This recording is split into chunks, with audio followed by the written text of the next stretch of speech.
welcome to the Amnayalife podcast.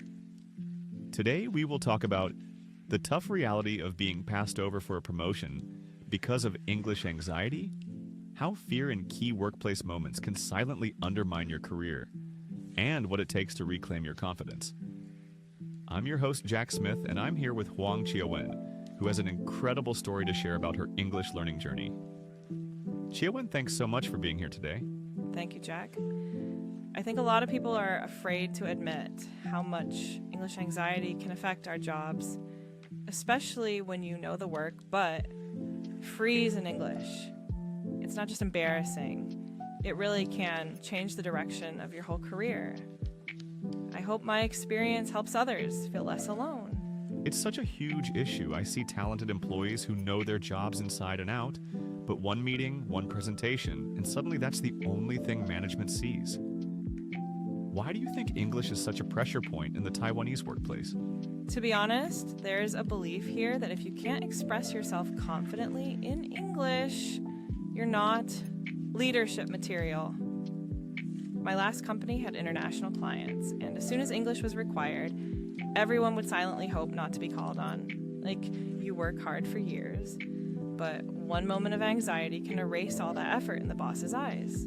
That's so true. I always say, it's not ability that holds most people back, it's fear. When English shows up, suddenly everyone's afraid of looking foolish, so they play small. That fear becomes visible. Exactly. I became an expert in looking busy but staying silent, especially when foreign colleagues visited. But eventually, that silence catches up to you. Before we dive deeper into Jia-wen's story, I want to let you know if you're struggling with the same challenges we're talking about today, there's a free class I've created that breaks down the real reasons blocking your English fluency. You can find the link in the episode description. It's going to show you exactly how to remove these blocks. Okay, Jia-wen, let's get into your story. Sounds good, Jack. So I'd been working at a manufacturing company in Taichung for almost 5 years. Last year, our department manager announced he was leaving, and immediately everyone started whispering that I was the likely candidate to replace him. I'd led big client projects and trained new staff. But when our director said, "You'll need to lead monthly calls with the US office and present our reports in English," I felt something inside me sink. At our next team meeting with the regional director on Zoom, he asked me to share updates.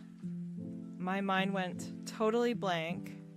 I froze for a few seconds, which felt like forever, then mumbled, "Sorry, maybe someone else can explain." A colleague jumped in. After the meeting, nobody looked at me the same. Huh? That's such a powerful image. You do everything right for years, but in that one high-pressure English moment, the old fear takes over and your confidence evaporates. Yes, exactly. After that, my boss took me aside. He didn't say I failed, but he started giving the international work to a colleague who was less experienced, just because she spoke English without hesitation. I felt invisible, even embarrassed to speak up in meetings, worried I'd become known as the one who can't handle English. What's interesting is, the workplace doesn't just assess skill, they watch for confidence signals. So if you hesitate in English, they assume you'll also hesitate on the job, even if it's not true. That's right. My technical work was praised, but whenever English came up, my opinions disappeared. I even started turning down opportunities that might expose my problem. It's a vicious cycle. Avoidance makes the fear grow and the missed opportunities multiply. That's how it felt. The worst moment came during performance review. My boss said, "If we're going global, we need leaders ready to speak up." I knew what he meant. I went home that night feeling defeated, like all my experience was erased by a few awkward English moments. That moment is so painful, but it's actually common. I've met so many learners whose careers hit a ceiling not because of ability, but because of avoidance. I wish I'd been brave enough to say, "I want training," or "I'm working on it." Instead, I hid and hoped the problem would go away. Can you share what was going on inside? What were the thoughts fueling your fear? Honestly, it was everyone is watching. If I make a mistake, I'll lose respect. I replayed every small error over and over in my mind. The shame just made me quieter.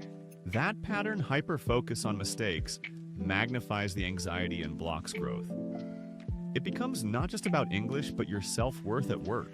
Yes, exactly. I stopped volunteering ideas because I worried I'd be judged for how I spoke, not what I said. So what changed for you? Was there a turning point? Actually, it was a new project manager from Singapore, Mr. Lim. After a tense meeting, he wrote me an email. Your reports are excellent, but don't let English hold your ideas back. He invited me for coffee and told me he'd once struggled with English too. It was the first time a boss saw my effort beneath the nerves. That's so important, having even one ally who values your substance, not just your delivery. And it gave me the push I needed. I started practicing my presentations out loud, even recording myself. I told my boss I was working on my English and asked to lead a small internal meeting as practice. It was awkward at first, but the second time was a bit easier. Eventually, my director noticed. You're improving, he said, and you're more proactive. That made me realize progress matters more than perfection. What you're describing is that courage compounds with each step. The anxiety shrinks, and your abilities grow visible to others again.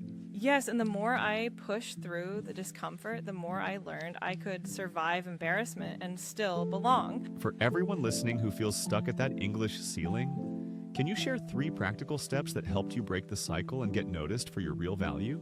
Definitely. First, prepare and practice real scenarios, not just grammar. I rehearsed the exact phrases I'd need for meetings, including how to handle questions.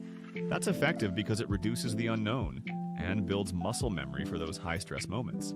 Second, ask for small leadership moments in English, like leading part of a meeting or summarizing a discussion. Start tiny and build up. That's powerful. Incremental exposure is much less overwhelming and grows confidence step by step. Third, focus on your message, not your accent or mistakes. I started reminding myself, my work has value.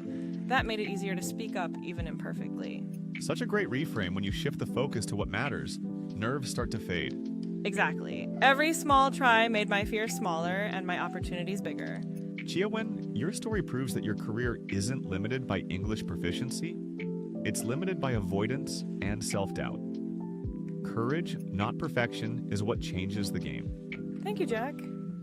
I hope listeners realize their real value won't disappear if they try, but it will if they stay silent.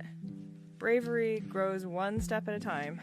Just imagine if every workplace encouraged risk and growth over perfection, how much stronger and more confident teams could become. That would change everything. We all have something worth sharing. Don't let English be the thing that stops you. The opportunity is there if you reach for it even a little at a time. Yes. Don't wait for perfect English to show your abilities. Show them now, just as you are. Jia-wen, thank you so much for being here today and sharing your story with us. I know our listeners are going to find so much value in what you've shared. Thank you for having me, Jack. I hope my experience helps someone out there. I'm sure it will. And to everyone listening, if you want to discover the real reasons that are blocking you from speaking English fluently, click the link in this episode to watch a free class that will show you how to remove these blocks.